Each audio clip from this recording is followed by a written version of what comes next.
Assalomu alaykum Gulshaydolari. Bugun o'tgan safar sizlar bilan chirinka qilib olgan Madagaskar jasmin gulimizni boshqa tuvakka o'tkazamiz. Tuvagi salgina kichkina bo'lib qolgan. O'tgan videolarni ko'rgan bo'lsangiz, gul juda ham katta edi. Biz buni chirinka qilib olganimizdan keyin mana shunaqa kichkina ko'rinishga kelib qoldi, lekin gul yosh emas, gul kattagina. Hozir biz mana shu gulni sizlar bilan boshqa tuvakka o'tkazib olamiz. Madagaskar jasmin guli juda ham spreyni yaxshi ko'radi. Har kuni sprey qilaman. Yoz oylarida 2 martalab sprey qilaman.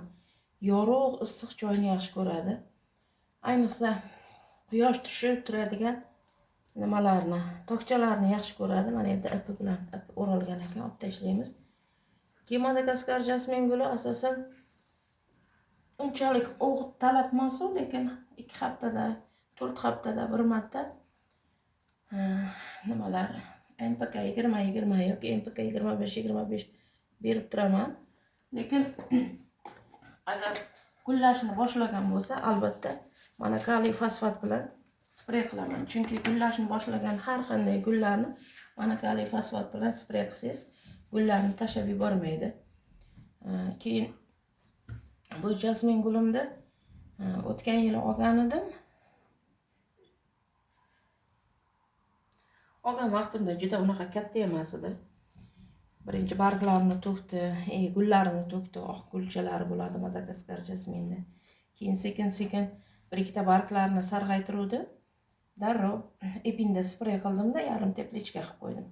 Madagaskar jasmin guli unchalik injiq gul emas, lekin baribir ham tropik o'rmonda o'simligi bo'lgani uchun agar quruq havoda qolib ketsa, darrov stressga tushadi-da, gulini, barglarini sarg'aytirib to'kishga harakat qiladi. Hozir simini olib tashlashga harakat qilaman. Bu o'zini o'sha eski nimadagi simi, olgan paytimdagi simi hisoblanadi. Hozir simlarni chiqarib olay, keyin yana sizlarga ko'rsataman. Mana simlarini chiqarib oldim. Mana gul juda ham uzun. Hali ham biz buni yarmidan ko'pini qirqib tashladik. Shuning uchun Madagaskar jasmin gullari ko'pincha mana shunaqa simlarga o'rab, arkalar qilib o'stiriladi. Agar simlarga o'ramasangiz, o'zi juda ham uzun bo'lib o'sib ketadi. Juda tez o'sadi. Ayniqsa yoz oylarida juda shiddat bilan o'sadi Madagaskar jasmin. Tuvagi sal kichkina bo'lib qolgan. Shuning uchun hozir ham sizlar bilan olamizda tuvagini almashtirib olamiz. Chunki o'zi bu yog'i bahor keldi, kunlar isidi. Qani tomirlarni ko'ramiz. Mana tomirlari yaxshi, mana yomon emas. Oq tomirlar juda ham ko'p. Madagaskar jasmin guli suvni yaxshi ko'radi. Me'yor suvni yaxshi ko'rar ekan deb hadeb balchiq qilib suv quyish kerak emas. Me'yorda suv quyish kerak, chanqagan. Tuprog'ini tepa qismi quriganda o'zi suvni beraverish kerak. Lekin juda ham ko'p suvni quyib yuborsangiz, buni ham tomiri chiriydi. Spreyni ko'p qilish kerak. Mana o'tgan safar men ekayotganimda xato qilganman. Mana Madagaskar jasmin gullari o'zini vatanida urug'idan ekiladi-da.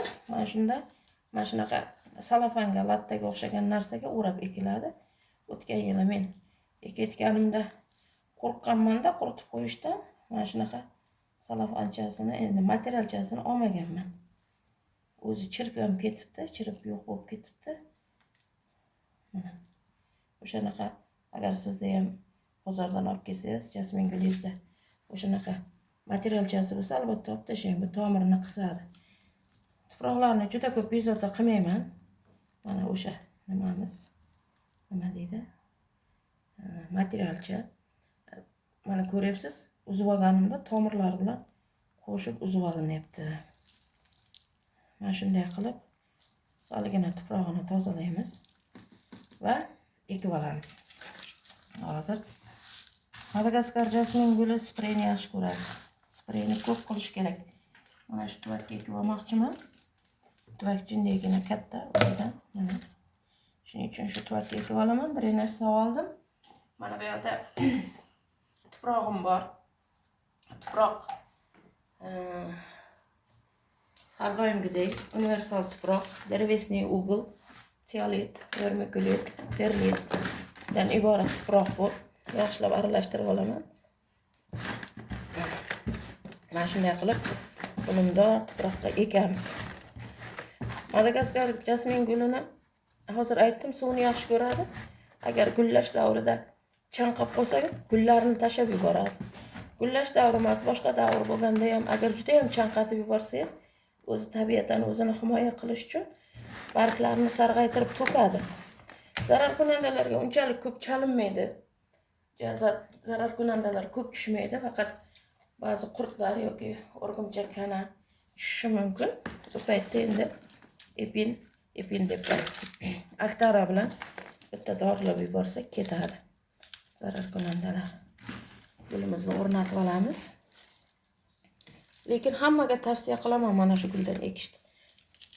O'zi juda ko'pchilik qo'rqadi, injiqmasmikan, injiqmas yo'q, injiq emas. Juda ham o'stirish oson ekan. Men o'zim tajribamdan kelib chiqib shuni ayta olamanki, o'stirish oson. Har qanday odam o'stira oladi. Bizda sharoitga o'zi moslashgan, chunki bizda sharoit ham bilasizlar issiq. Bizning mamlakat issiq. Indoneziyalar ham issiq, faqat ularda namlik kuchliroq. Shuning uchun bizda sharoitga tez moslashgan bu gul. Injiq emas. Ayniqsa yoz oylarida issiq vaqtda shunaqangi shiddat bilan o'sdiki, hayron qolasiz. Noyabr oyiga borib dam olishga tushib ketdi, lekin uyquga kirib ketdi. Mana jasmin gulimni yana qaytarib ekib oldim. Arqachasini ham o'rab qo'ydim. Hali arqachasi kichkina. Katta bo'lsa yana kattalashtirishimiz mumkin. Demak, issiq, yorug' joyga qo'yaman. Har kuni sprey qilaman. Lekin o'g'itini hali bermayman. Chunki juda unaqa o'g'it talab emas. Hozir tuprog'imiz unumdor tuproq bo'lgani uchun yangi ko'chirilgan gullarga o'g'it bermayman. Kamida 1 oy o'tgandan keyin fosforli, azotli, kaliyli o'g'it beraman. Mana shu bilan yorug' issiq joyga qo'yib, har kuni sprey qilib tursak, gul o'zi o'sib ketaveradi. Sizga boshqa ortiqcha hech narsa talab qilmaydi. Lekin soyaroq joylarda yaxshi o'smaydi. Issiq bo'lishi kerak, yorug' bo'lishi kerak. Suvni juda ham yaxshi ko'radi. Hozir tagidan oqib chiqquncha suv quyaman, sprey qilaman-da, joyiga olib borib qo'yaman.